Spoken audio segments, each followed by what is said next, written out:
de las grandes preguntas que muchas veces asaltan a los cristianos, y no solo a los cristianos, es más, preguntas con las que nos asaltan a los cristianos, es, bueno, ¿quién se salva?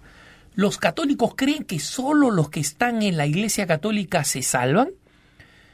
Pues bien, el Catecismo de la Iglesia Católica dice que efectivamente el único camino de salvación es el de la Iglesia, y el pórtico para pertenecer a la Iglesia, por supuesto, es el bautismo, y en consecuencia el bautismo es el gran sacramento de la salvación para la humanidad.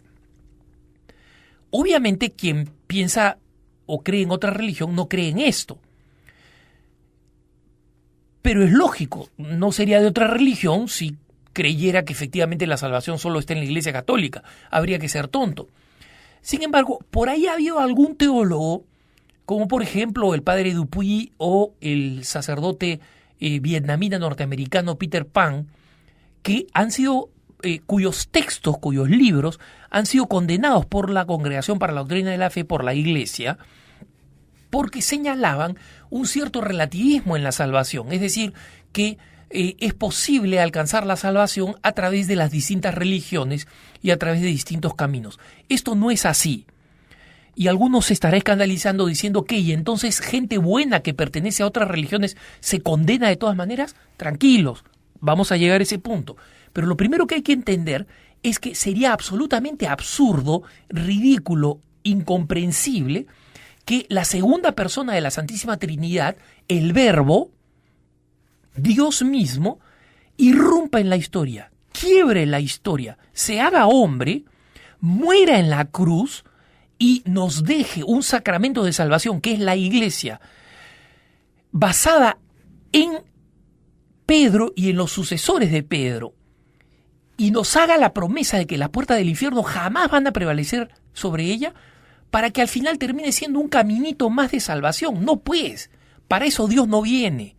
Entonces yo no sé qué malabarismos mentales harán teológicamente, tengo la certeza que saben más teología que yo, el padre Peter Pan y el padre Dupuy, que de Dios goce. Pero no hay manera de explicar o de justificar con cualquier acrobacia mental que Jesús va a hacer toda esta acción ontológicamente increíble, ¿no?, sin parangón, para que la Iglesia sea otra bodeguita más en la que se vende el producto de la salvación, que se puede encontrar en cualquier esquina donde la vendan. No, pues, así no es la cosa. La frase de extra ecclesia nulla salus, es decir, de que fuera de la Iglesia no hay salvación, sigue siendo una frase auténtica. El Concilio Vaticano II no la cambió, no la suspendió.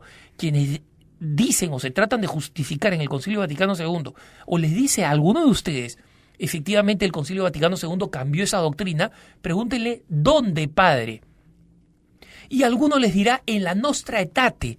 Ustedes díganle, no, la Nostra Aetate reconoce el derecho a la libertad religiosa, pero no establece una equivalencia entre las religiones. Muéstreme dónde en la Nostra Aetate dice que la Iglesia ya no es el único camino de salvación. En ninguna parte. Es más, la Nostra Aetate comienza señalando que la Iglesia es el único camino de salvación. Entonces, claro, mucha gente se pregunta, pero ¿y entonces qué sucede con tanta gente buena?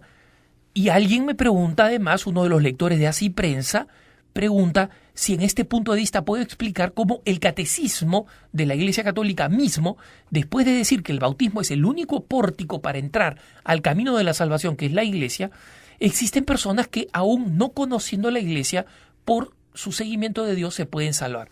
Muy sencillo. Y acá es donde está la explicación a este misterio, que en consecuencia, por ser misterio, no vamos a entender en toda su integridad.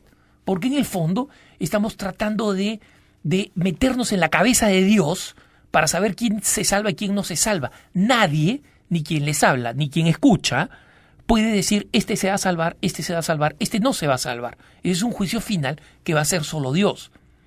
Pero lo cierto es que aquellas personas que por una ignorancia invencible, es decir, no por una ignorancia culpable, no porque pudiendo aprender no aprendieron, sino simplemente por una ignorancia invencible, porque no hubo testimonio de la iglesia en torno suyo. Son personas que han vivido el bien y han vivido según el plan de Dios. El Señor las salva. ¿Pero cómo los salva? Introduciéndolos a la iglesia. La antigua doctrina que nos enseñaban en el catecismo, de que existe, además del bautismo sacramental que conocemos, el bautismo de sangre, aquellos que han muerto deseando la fe. Pienso en catecúmenos en China, en Vietnam, en Japón, en el África, que fueron torturados antes de recibir el bautismo, pero fueron torturados por cristianos y asesinados. Ellos recibieron sí, con certeza el bautismo de sangre. Pero la iglesia también nos habla, ¿no? Y nos hablaba antiguamente del llamado bautismo de deseo. Es decir, todos aquellos que, si conocieran la iglesia, por su vida de rectitud y de bondad, y de buena fe y de buena intención, y de deseo de seguir las disposiciones del orden natural establecido por Dios, conocieran la iglesia, se bautizarían. Ese es el bautismo de deseo. También se extiende a eso, y en consecuencia, todo el que se salva de alguna manera incorporado misteriosamente a la iglesia. ¿Cuál es la razón por la cual existe la iglesia? Porque ese es el camino habitual, es el camino donde recibimos la cantidad enorme de dones. El sacramento de la Eucaristía para santificarnos, el sacramento de la confesión para volver a la vida de gracia. Todas estas cosas no están al alcance de quienes no forman parte de la iglesia. Y en consecuencia no da lo mismo pertenecer o no pertenecer a la iglesia. No da lo mismo ser un cristiano anónimo por ahí que vive sin saber que es cristiano. No da lo mismo. Y por eso es que el Señor Jesús nos insiste que nosotros vayamos a todos los pueblos, a todas las naciones, bautizándolas en el nombre del Padre, del Hijo y del Espíritu Santo. Si Él creyera que las otras naciones se van a salvar y que es mejor dejarlas en la ignorancia, sin hacerles conocer las riquezas infinitas que nos llegan a través de la iglesia como sacramento de salvación, a través de los sacramentos y de las prácticas de la iglesia, del magisterio y de la explicación de las Sagradas Escrituras, entonces no nos diría que fuéramos a bautizar a todos los pueblos en el nombre del Padre, del Hijo y del Espíritu Santo. Entonces, finalmente, hay que comprender que nadie puede decir el que está dentro de la Iglesia Católica se va a salvar de todas maneras, porque en última instancia, aunque el Señor nos ofrece el camino amplio, maravilloso de la Iglesia con todos sus sacramentos, nosotros seguimos siendo libres y podemos optar por condenarnos.